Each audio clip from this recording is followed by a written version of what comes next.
Do you know how many years it takes to make the perfect Ford Mustang? 60. This 2024 5.0 GT is not just a pretty face, it has some guts. Every time I just tap the pedal, it wants to take off.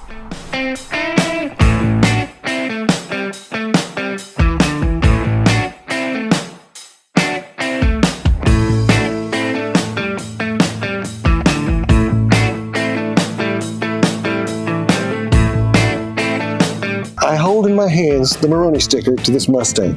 It says $50,200. The average car in America right now costs $50,000. If I was going to spend the average amount, this would be the car to own.